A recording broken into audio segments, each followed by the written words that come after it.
And the reality was, I was so nervous. I was hyper focused on getting the content out, and I completely forgot to engage my audience. And as a result, my presentation didn't land as well as it could have.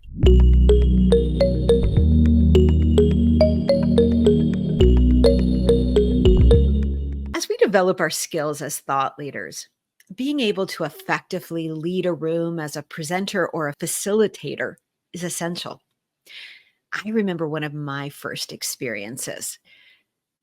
It was early on in my career. I was in my mid 20s. It was a long time ago. I was a fundraiser at the time, and I was working for a health charity.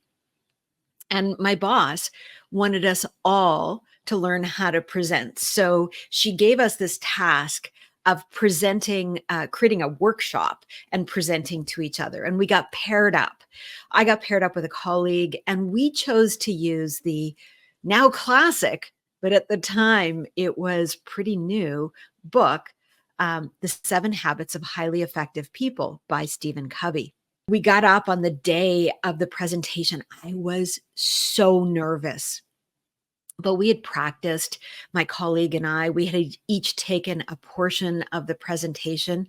And on the day, we got up and actually gave that presentation.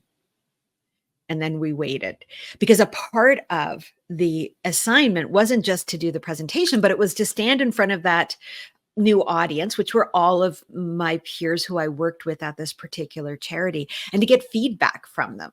And for me, the feedback that was given was that I came across really authentically, and that I really held the room, but that I hadn't smiled. I had forgotten to smile. And the reality was, I was so nervous. I was hyper focused on getting the content out, and I completely forgot to engage my audience. And as a result, my presentation didn't land as well as it could have. And this was a big lesson. You see, we had done the work. Our content was great. It was easy to understand. We created these fun little leave behinds that everyone got to take away with some of our content so they would remember it. They were valuable and they were useful. We rehearsed. We knew how to work together as co-presenters, and we delivered a really good presentation. But it could have been great, because what we didn't know, and what would have made it great, was how to use our body language and our gestures for impact. So we had the confidence in our content, but not in our performance. And I now know so much more about how to engage an audience with my gestures, with my voice, with my pacing of my language, and even with my presence. These are all tools for any speaker and presenter. And every time I am in front of an audience, like even right now, I remember that feedback. I remember to smile. Why? Because it's one of the easiest ways to engage an audience, to bring them in. Our face is the thing that our audience pays the most attention to. And because of that, we want to make sure that we are using our face effectively. But also, we have other tools in our body language toolbox. We want to be able to use not only our face, our smile, but also our hands, our gestures.